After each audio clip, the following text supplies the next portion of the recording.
The first time it happened, I thought I was dreaming. My phone buzzed on the nightstand, that soft, insect-like vibration that normally wouldn't wake me. But something about the sound cut through the silence, and I remember fumbling in the dark, one eye half open, expecting some dumb notification or maybe a text from a friend who'd forgotten the time zone difference. Instead, what I saw lit up the screen was a message from a number I recognized all too well. My own. My number. The text said, "Don't look out the window. It's already inside." Let that sink in for a second. Imagine grabbing your phone right now, and the name flashing across the screen isn't mom, or a friend, or some scammer. It's you. And not only is it you, but it's warning you about something in the room. That's the part that froze me, the phrasing. Not someone, or something outside. It said it was already inside. If this ever happens to you, do not reply. That's the first and only piece of advice I wish someone had given me before all this started. But no one warned me, so I did the one thing you should never do. I kept reading. I didn't look at the window, at least not right away. My apartment was small, one of those shoebox places where the blinds don't fully cover the glass, and the night outside presses in like it's alive. I didn't want to confirm it, didn't want to see some pale face waiting on the other side. But the curiosity, the dread, the need to know, it's stronger than you think. My heart was hammering in my chest so hard that I could hear it in my ears. I tried to laugh it off, whispering to myself that maybe it was some weird glitch, maybe a spoofing trick. Hackers do that, right? Clone numbers, send fake texts. Yeah, I told myself that. But here's the problem. Hackers don't normally predict what's happening in your exact room at the exact second you're living it. I didn't reply. Not then. I just stared at the words, over and over, until they burned into my brain. Don't look out the window. It's already inside. The silence after was worse than the message. I could hear the hum of my fridge in the kitchen, the faint tick of the radiator, and beneath it all, something else. A soft shuffle, like bare feet dragging across the floor. I shut my eyes tight, gripping my phone like it was a weapon, waiting for the buzz again. It never came. The screen dimmed. Darkness swallowed me whole. And for the longest minute of my life, I thought whatever it was standing right beside me, waiting for me to break. You're probably thinking right now that I'm exaggerating. Or maybe you're leaning closer to your own phone screen, just to check your notifications. I'd tell you you're safe, but I don't like lying. Because the truth is, that message was only the beginning. I didn't know it yet, but that night was the first thread being pulled, the first hairline crack in the mirror. And once it started unraveling, there was no stopping it. The texts didn't just come once. They kept coming, and each one got worse. You're probably wondering how it all started. I was too. Most nights before all this, my life was nothing special. Boring, even. I worked too late, ate whatever delivery apps shoved at me, and ended up wide awake when the rest of the world was asleep. You know the routine.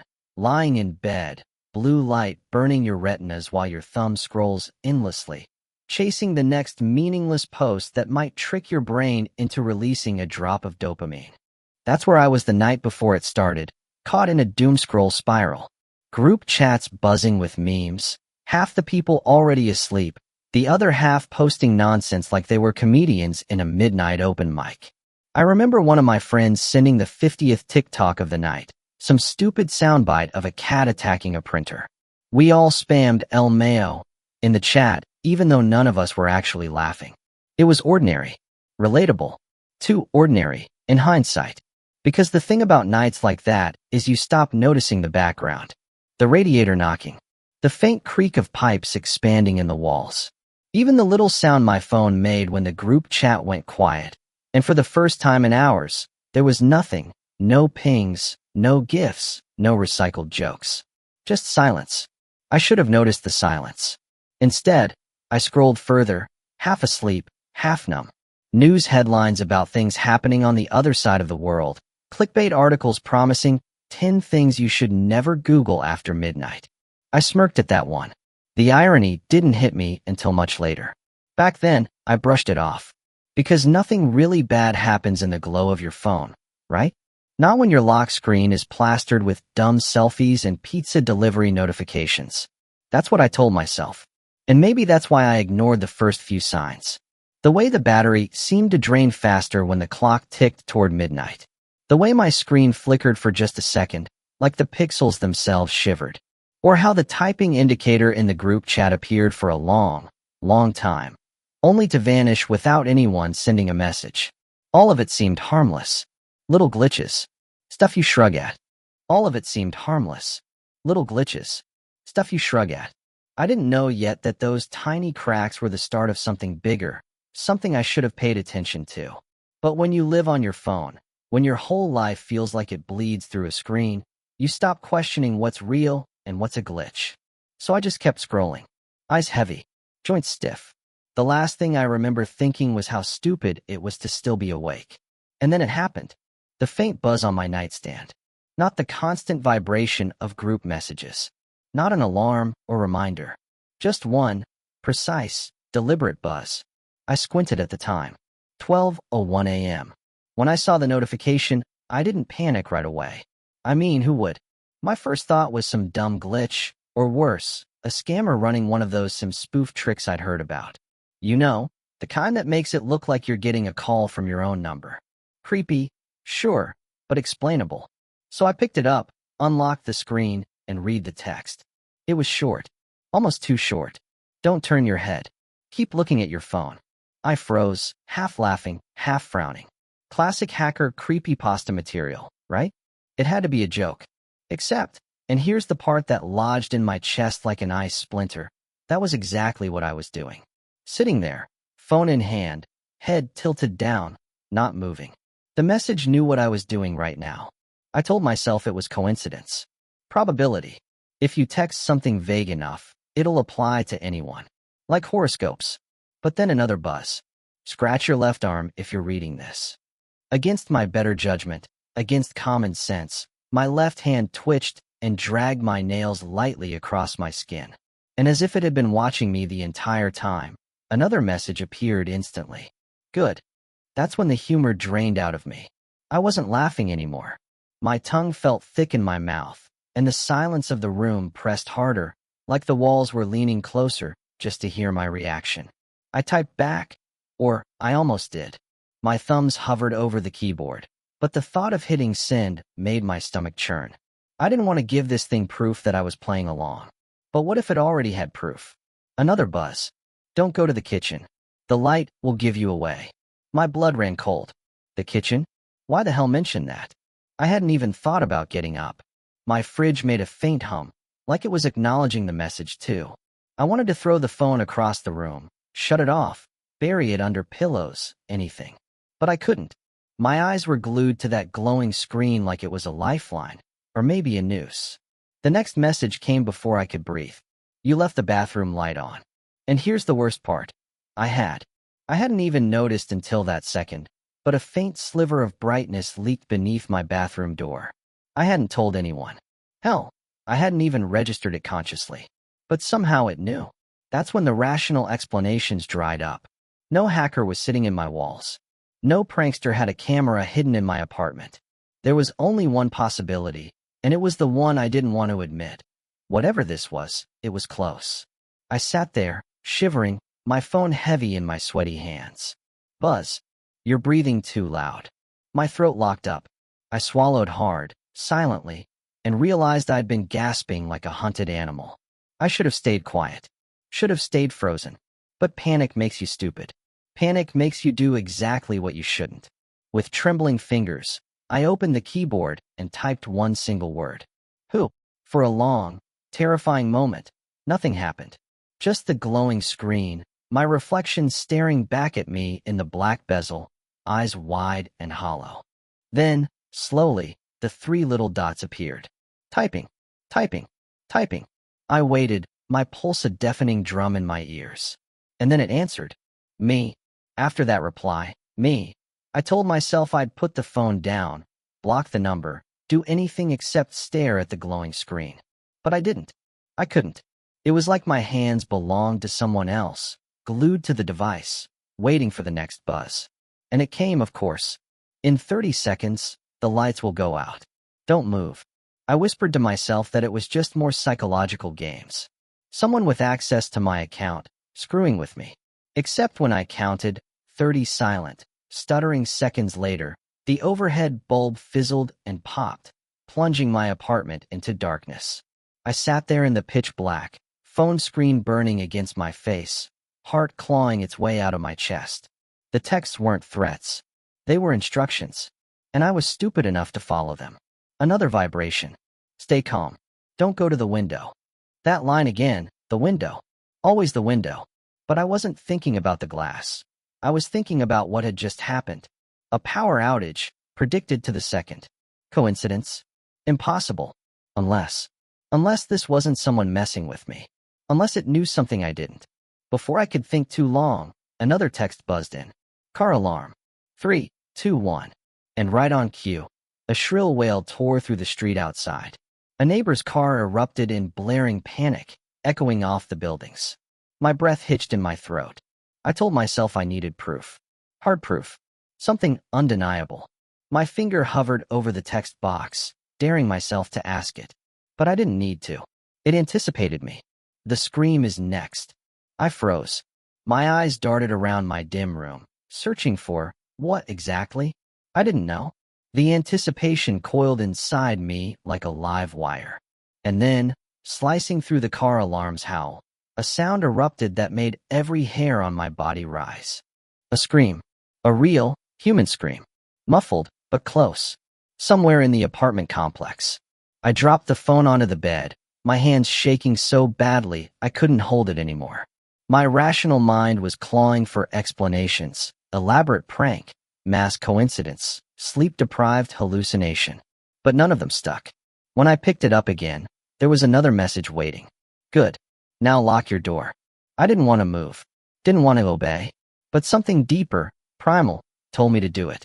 My legs carried me across the floor before my brain could argue. I twisted the deadbolt tight, then leaned against the door, trying not to sob.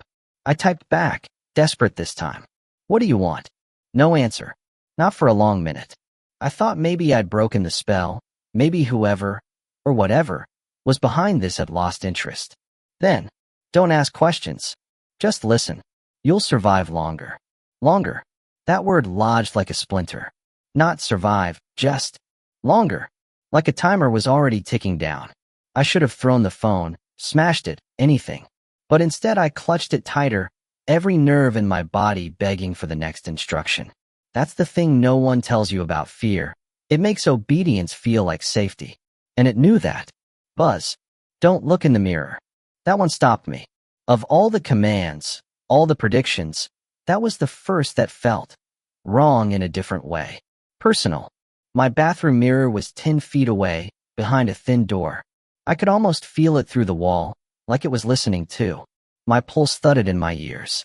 My skin prickled. Don't look in the mirror. Which, of course, meant one thing. I had to. I told myself I just needed to disprove it. To show myself it was nonsense. That's how denial works. You chase proof even when the truth is hunting you. My bare feet carried me across the floor, slow, reluctant, like each step was against gravity itself. The bathroom door creaked open, light spilling from the bulb I'd forgotten to switch off earlier. And there it was, the mirror. Wide, innocent, silvered glass. I lifted my eyes to it, and immediately wished I hadn't. I've stared into mirrors my entire life, and never once have I thought of them as dangerous. Sure, they can be unsettling in the wrong lighting. We've all had that late-night moment where your reflection seems to lag behind, or where your face looks alien in the shadows. But this was different. This was wrong in a way my brain still struggles to wrap itself around. At first, it was just me. Pale, exhausted, shadows carved beneath my eyes. My phone glowed in my hand like a miniature moon. For a second, I almost laughed at myself, at the sheer absurdity of creeping into the bathroom in the middle of the night just to prove a text message wrong. But then I noticed something. The reflection was delayed. I tilted my head slightly, just a nervous twitch, and a second later, my reflection copied it, slower than it should have, like it was waiting for me to move first. I froze. So did it. I lifted my phone. My reflection did the same. But while I held my phone limply, screen tilted down, my reflection was typing. Its thumbs moved quickly across the glass, deliberate, efficient, while mine hung useless at my side. I watched in horror as its face broke into the faintest smirk, a cruel little half-smile I've never seen myself make. And then, right on cue, my phone buzzed. Told you not to. I nearly dropped it, stumbling back from the sink so fast I smacked my hip against the counter. My reflection stayed perfectly still now, frozen mid-type, grin plastered across its lips. For one horrible moment, I thought it would step out, that it would peel away from the glass like a sticker and take my place. Instead, it just faded, like fog on a windshield. My reflection blurred, warped, and then settled back into normal. Just me again. Just a shaking, terrified idiot staring at their own pale face. I wanted to convince myself I imagined it. Sleep deprivation, paranoia, maybe even some kind of lucid dream bleeding into reality. But the text on my screen was proof. It was real, and it knew what I'd done before I even did it. That's when I realized the texts weren't coming from the future. They were coming from me. Or rather, something that wore my face. I stumbled back into the hallway, gripping my phone so hard my fingers cramped. The walls felt tighter than usual, like the air had thickened, pressing in. I kept telling myself not to look at any more mirrors, not the black TV screen in the living room, not the dark glass of the window, nothing. Because if it was in one mirror, why not all of them? Another buzz. Now you know the first rule. Break them, and it gets worse. Rules. My throat went dry. I hadn't thought about there being rules. But of course there were. There always are, in every horror story, every urban legend. Don't feed the thing after midnight. Don't answer the call. Don't look in the mirror. I sank onto the couch, knees weak, phone trembling in my grip. The idea of rules meant there was a system, a structure, maybe even a way to survive this. But it also meant one wrong move could end me. I typed back before I could stop myself. How many rules? The reply was almost instant. Enough. I wanted to throw up. Enough. No number, no clarity, just that dangling threat. Like I'd already broken one, and who knew how many more there were waiting to trip me. I squeezed my eyes shut, breathing ragged, trying not to cry. The glow of the screen pulsed against my eyelids, an artificial heartbeat. Somewhere in the silence of my apartment, I thought I heard something faint. A shuffle, a whisper, maybe even the faint tap of keys that weren't mine. I didn't check. Not this time. Not yet. I didn't sleep that night. Couldn't. Every time my eyes fluttered shut, I imagined opening them to see that smirking reflection standing over me, phone in hand, ready to send another warning. So I did the only thing I could think of. I went digging. The internet is a graveyard of strange stories if you know where to look. And believe me, I've spent enough late nights lurking on creepypasta boards, our /Nosleep threads, and half-dead forums to know when someone's trolling and when someone's scared. This wasn't trolling. I typed text from own number into every search bar I could find. Most of the results were clickbait. Why scammers call you from your own phone, or how to block spoof numbers. But buried deeper, in the kind of websites that look like they were coded in 1999 and never updated, I found fragments. Stories. Posts. People describing the same thing I'd just lived. Midnight buzz. Warnings in their own voice. And always, a first rule. Don't do something. Don't look at the window. Don't open the door. Don't check the mirror. And the ones who admitted they broke the rules? Their posts trailed off. Threads with a dozen frantic replies that just stopped. No goodbye. No explanation. Just silence, like the person behind the keyboard vanished mid-sentence. Most of the threads ended the same way. The poster stopped replying. That's when I stumbled across a name that chilled me more than any message. Case number 47. It wasn't on Reddit.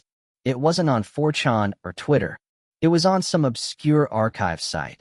The kind you only reach by clicking 100 shady links until your antivirus screams at you. The page was half broken, text overlapping, images missing, but the title burned clear at the top. Phantom Text Phenomenon. Case number 47. I skimmed it, my heart slamming faster with every line. It wasn't written like a story. It was written like a report. Cold, clinical. It described a subject who received messages from their own number at 12:01 a.m. every night for 13 days. The text started with warnings. then commands, then something else. The last line in the case file was the worst. Subject failed to follow final rule. Termination confirmed. No explanation. No detail. Just that. And then, at the bottom, like someone had scribbled it in after the fact, a single sentence. Do not document further. They notice when you share. I sat there in the blue glow of my laptop, stomach in knots, trying to decide if I was lucky to have found proof or cursed to have read it. My head ached. My eyes burned. But more than anything, I felt exposed. Like every word I'd read had been overheard. That was when my phone buzzed again, screen lighting up in the dark beside me. They're watching you read this. There's a certain point where fear mutates into defiance. You get so used to being scared that it starts to rot, curdle, and flip inside out. That's where I was after days of this, living by invisible rules, waiting for my own number to tell me how to breathe, how to sleep, how to move. So one night, when the clock ticked toward midnight and my phone buzzed on the nightstand, I decided I wasn't going to listen. The message read, "Do not open the blinds." Simple enough. Same ominous rhythm as always. But I was tired. Tired of being stalked by a ghost version of myself. Tired of being told when to blink. So I laughed. Out loud. A thin, shaky laugh that sounded more like choking than humor. But still, it was rebellion.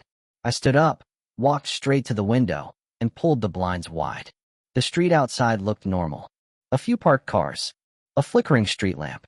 Not a single shadow out of place. I almost shouted, "Is that all you've got?" But caught myself, because taunting the horror movie villain is never a good move. I turned back toward the bed, and that's when everything broke. The lights in my apartment flickered in a stuttering rhythm, like reality itself was buffering. My laptop screen came alive on its own, filling with lines of gibberish text scrolling too fast to read. The air seemed heavier, thicker, as though time itself had decided to skip frames. My phone buzzed again. Mistake. Then the sound started. A low, static hiss, not from any one place, but from everywhere. The kind of sound that worms into your skull, makes your teeth ache. I clapped my hands over my ears, but it didn't help. It was inside me. Shadows crawled along the walls, stretching and shrinking, bending in directions that made no sense. One of them peeled free, detached, and slid across the floor like spilled ink. I tried to laugh again, a sharp bark, because humor felt safer than screaming. Oh great, I broke reality. Guess I'll just unplug it and plug it back in, right? But my hands were trembling too badly to sell the joke. My phone buzzed again. Only this time it didn't just buzz, it rang. My own number flashing across the screen. A perfect, taunting loop.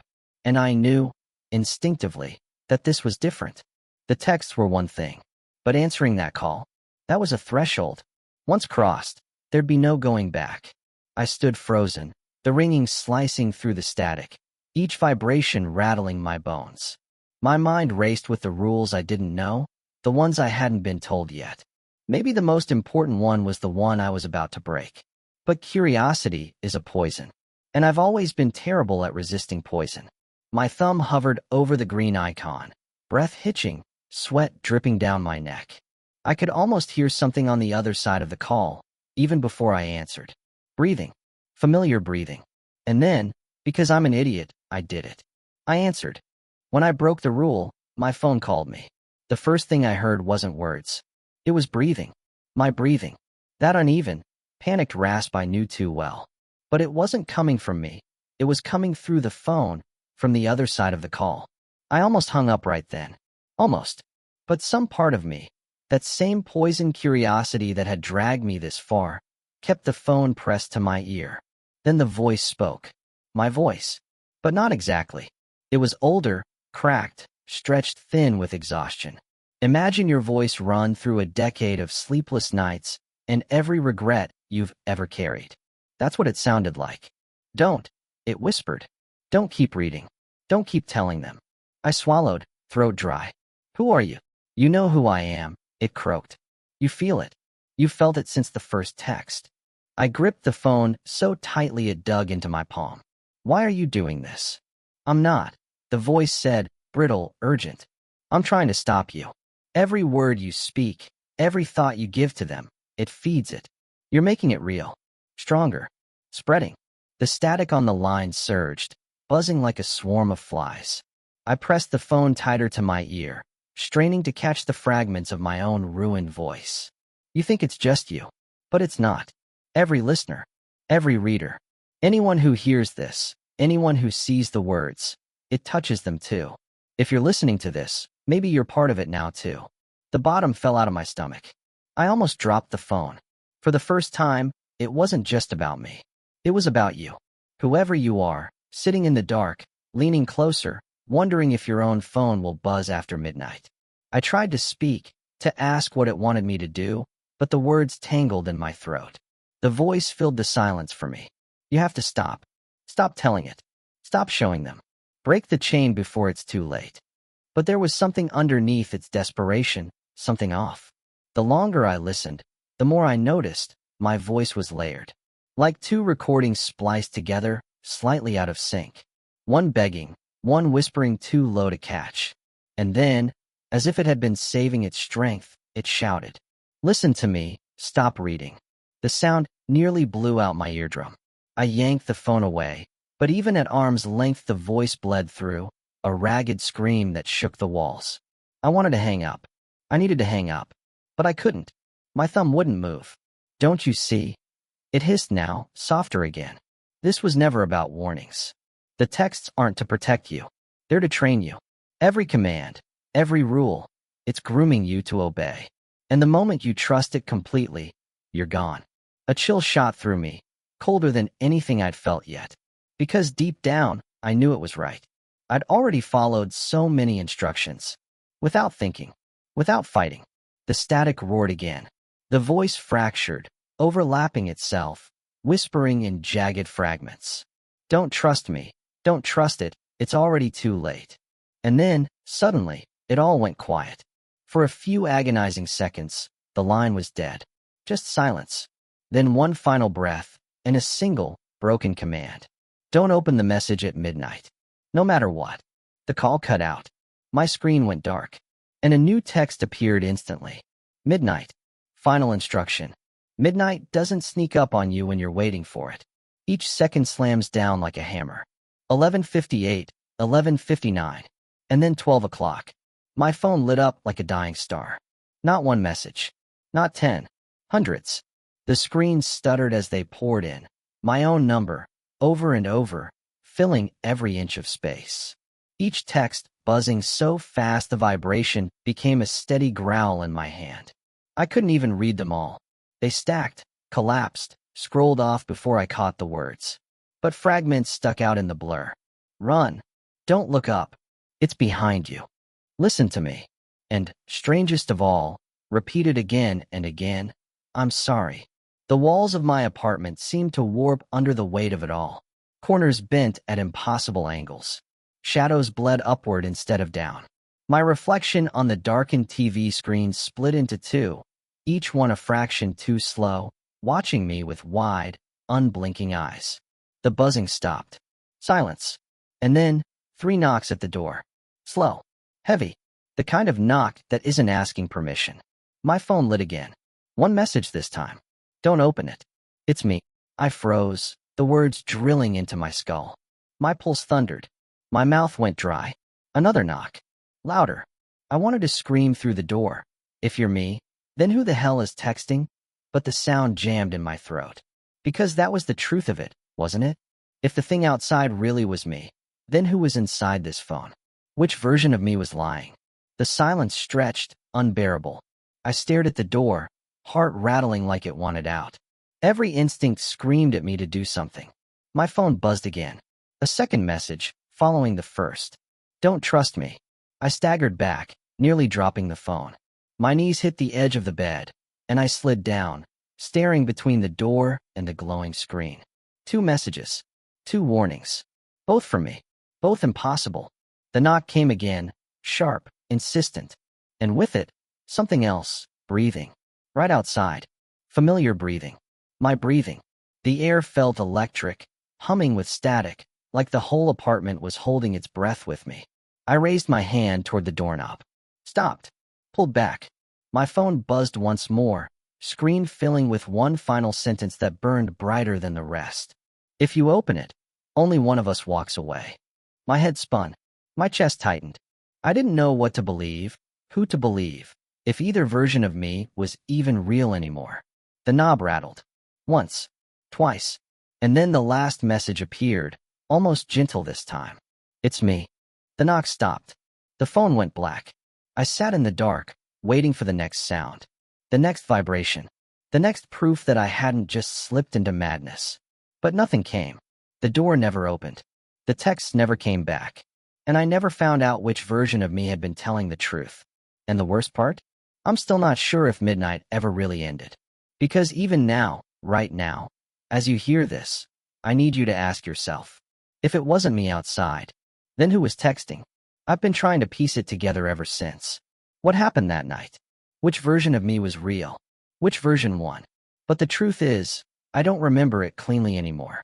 Memory feels like glass shards scattered across the floor. Every time I try to pick one up, I bleed a little more. Sometimes, when I hear my own voice in recordings, I don't recognize it. Sometimes, when I catch my reflection in glass, I swear the other me blinks a beat too late. Sometimes, I wonder if I'm the voice you heard on the line. Maybe I already lost, and this is the echo that's left behind. Or maybe I'm the one who knocked on the door. Either way, here's what I know. If your phone ever buzzes after midnight, and the number on the screen looks a little too familiar, don't open it. Don't read it. Don't reply. Because the first time you do, it learns your rhythm, your breathing, your secrets, the little ticks only you should know. And once it has that, it starts to sound like you. It starts to be you. That's how it spreads. I know you're curious. I know you're already thinking, well, what if I just check once? Just one message. Just one rule broken. That's what I thought too. And look where it got me. If you've noticed your screen flicker since you started listening, don't panic. That happens sometimes. It's only dangerous if the buzzing starts. If it does, put the phone down. Walk away. Pretend you didn't hear it. Pretend you didn't hear me. I wish I could give you a neat ending. Something that ties it all up, makes sense of it. But the truth is, the story doesn't stop with me. It never did. Most of the cases I found online ended the same way. Silence. Threads abandoned. Posters gone. But maybe they didn't vanish. Maybe they became the voice on the other side, begging the next unlucky one to quit before it's too late. Maybe that's all I am to you right now. A warning. A voice trying to claw its way back through the static. So here it is, my last piece of advice. If you've ever had a message you couldn't explain, if you've ever glanced at your notifications and seen your own name staring back, tell me. Write it down. Comment it. Share it. Because maybe if we put the pieces together, we'll see the shape of the thing that's been hiding between us. Or maybe, in doing that, we'll feed it even more. That choice isn't mine anymore. It's yours. Hold on. Wait. Did you hear that? That buzz. That tone. That little vibration, just faint enough you can't tell if it came from your phone or mine. Don't check. Seriously.